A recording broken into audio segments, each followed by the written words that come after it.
प्राप्त करने के लिए, अपने बच्चों के लिए अपना पूरा जीवन और पूरी मेहनत की कमाई लगा देता है। उसको लेकर प्रताप चंद्रा जी ने यहाँ पर प्रेस वार्ता का आयोजन किया है। सर्वप्रथम माननीय स्वागत करती हूँ मैं आपका अपने चैनल जनता का फैसला न्यूज में। आज के जो यहाँ पर प्रेस वार्ता का जो आयोजन किया गया है उसके मुख्य उद्देश्य क्या है? देखिए, इसका मुख्य उद्देश्य ये है कि शिक्षा आंदोलन के तहत 3 सूत्रीय मांगों को पूरा कराया जा सके। सबसे पहला, नो स्कूल नो फीस, यानी कि लॉकडाउन पीरियड में स्कूल बंद थे, उस समय की फीस देने का कोई मतलब ही नहीं है, न्याय की बात होनी चाहिए। दूसरा, ऑनलाइन क्लास है तो ऑनलाइन क्लास की ही फीस होनी चाहिए। ये जस्टिफाइड बात है हमारे लिए भी और स्कूल के लिए भी। जो चीज आपने दिया है उसका हमसे पैसे ले लीजिए। क्या आप ऑनलाइन क्लासेस का समर्थन करते हैं? क्या आपको लगता है कि ऑनलाइन क्लास यानी नेट के जरिए एक बच्चे का भविष्य तय करना चाहिए? नेट जो कि कोरोना महामारी की बात करें, उसका जो लेवल बहुत ही डाउन हो गया था और जगह जगह बार बार रिकनेक्टेड और इस प्रकार से ऑनलाइन क्लासेस लिए जाते हैं, तो क्या एक बच्चे की पूरी साल की मेहनत आप एक नेट यानी एक बच्चे का जो फ्यूचर है वो एक डाटा तय करेगा? इससे आप क्या कहना चाहेंगे, इस पर क्या कहेंगे? नहीं, हमारा इसमें खुला विरोध है शुरू से। उसके कारण 2 हैं मुख्यतः। पहला तो ये कि यही स्कूल 100 रुपए लेकर के महीने में सेमिनार करते थे कि मोबाइल से बच्चों को दूर रखिए, रेडिएशन हो जाएगा, ये हो जाएगा, वो गलत पिक्चरें देखेंगे, फला करेंगे, वो PUBG में कूद जाएंगे, मर जाएंगे। 100 रुपए सेमिनार में हम देते थे।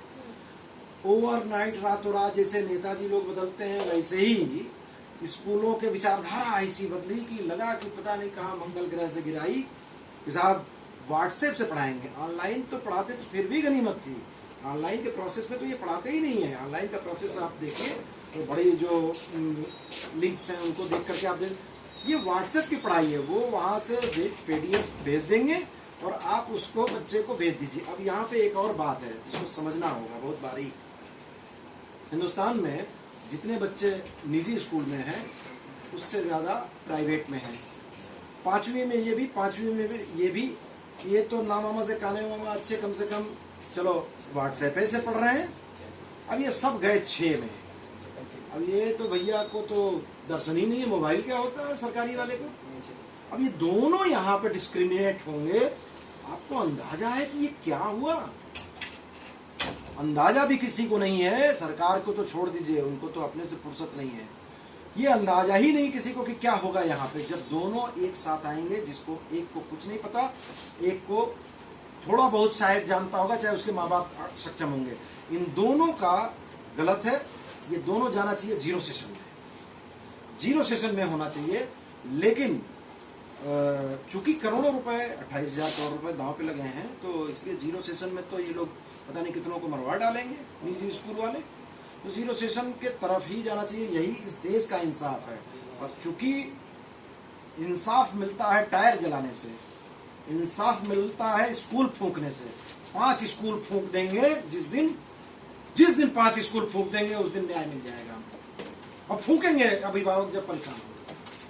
बहुत ही अच्छी जानकारी का साझाकरण माननीय आपके द्वारा। अब आपकी मुलाकात करवाने वाले हैं संगीता सिंह जी हमारे साथ जुड़ चुकी है। संगीता सिंह जी जो कि परिचय की किसी परिचय की जो है मोहताज नहीं है, निर्भीक वक्ता, सनातन धर्मियों की हमेशा बात करने के लिए हमेशा अग्रसर, हमेशा सोशल मीडिया पर एक्टिव रहने वाली अधिवक्ता संगीता सिंह जी हमारे साथ जुड़ चुके हैं। अभी आपके प्रेस वार्ता में यहाँ पर अभिषेक जैन जी नामक एक जो अभिभावक है वो यहाँ पर बैठे। उन्होंने एक बहुत बड़ा सवाल किया जो कि शायद अभी लोगों तक पता भी नहीं है, मैं भी खुद पहली बार सुन रही थी इसको, कि NIIT जैसे बड़े संस्थान जहां पर एक एज लिमिट होती है, वहां पर एक कोरोना पॉजिटिव छात्र का एग्जाम दिलवाया गया। इस पर अभिभावक संघ की आगामी प्रतिक्रियाएं क्या होगी?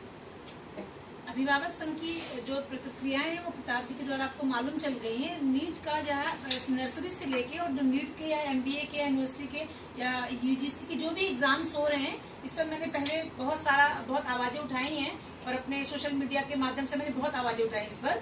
जब नीट के एग्जाम्स हो रहे थे तो नीट के करीब 300 बच्चों के फोन मेरे पास आए थे कि मैम किसी भी तरह से हम लोगों ने बहुत ट्वीट किया इस एग्जाम को कैंसिल करिए। जो बच्चा अवेल कर पा रहा है एग्जाम या ट्रैवल करता है, उस समय ट्रेनें नहीं चल रही थी, बसें नहीं चल रही थी, होटल्स में रुकने की व्यवस्थाएं नहीं थी, 144 लगा हुआ था। उसके बाद बच्चों को एग्जाम सबने भी डिमांड करी थी कि कई फेजेस में वो एग्जाम्स करवाया जाए, जो कि नहीं करवाया गया एग्जाम्स को। तो नीट का जो एग्जाम चुनाव होगा चरणों में, चुनाव चरण बच्चों ने फांसी लगा ली नीट के वही मैं बोलने जा रही थी कि जब नीट का एग्जाम्स हुआ था उस समय आधे बच्चों ने फांसी इसलिए लगा लिया था, मतलब कुछ बच्चों ने फांसी लगा 12 बच्चों ने फांसी लगाया था, इसलिए लगाया था कि कुछ बच्चे तो एग्जाम्स दे रहे हैं तैयारी के साथ, कुछ बच्चों के साथ ज्यादती हो रही थी, तो एक ही सत्र में उनका जीवन तो बर्बाद हो गया, वो 26 इयर्स के हो जाएंगे। तो बजाय ये एग्जाम लेने के बजाय सत्र को 0 कर देना चाहिए। कोई भी सत्र, पढ़ाई से संबंधित कोई भी शिक्षा सत्र इस कोरोना काल में सत्र 0 हो जाना चाहिए। मेरी तो यही डिमांड और मैंने विरोध भी हमेशा किया है। बहुत ही अच्छी जानकारी का साझाकरण माननीय आपके द्वारा। लोकेश जी हमारे साथ जुड़ चुके हैं। लोकेश जी, यहाँ प्रेस वार्ता के आयोजन में एक सबसे बड़ा और अहम मुद्दा था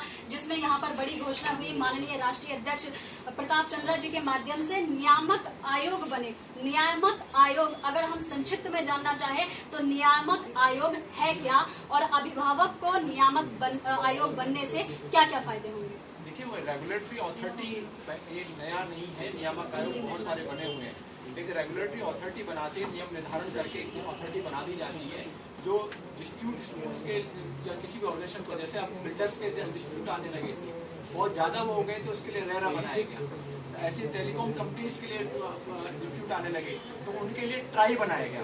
इसी तरह जब शिक्षा के क्षेत्र में बहुत सारे डिस्प्यूट आ रहे हैं तो कोई ऐसी ऑर्गेनाइजेशन होनी चाहिए जहां जाकर के हम अपनी शिकायत कर सके, पेरेंट्स अपनी शिकायत कर सके या टीचर्स अपनी शिकायत कर सके या स्कूल का स्टाफ। देखिए, शिक्षा के क्षेत्र में बहुत सारे लोग सेवा का मुखौटा ओढ़ करके अब शोषणकारी सेवा का मुखौटा ओढ़े हुए हैं, शोषण कर रहे हैं। तो ऐसे में उन शोषणकारियों से के शोषण से बचने के लिए कोई तो अथॉरिटी हो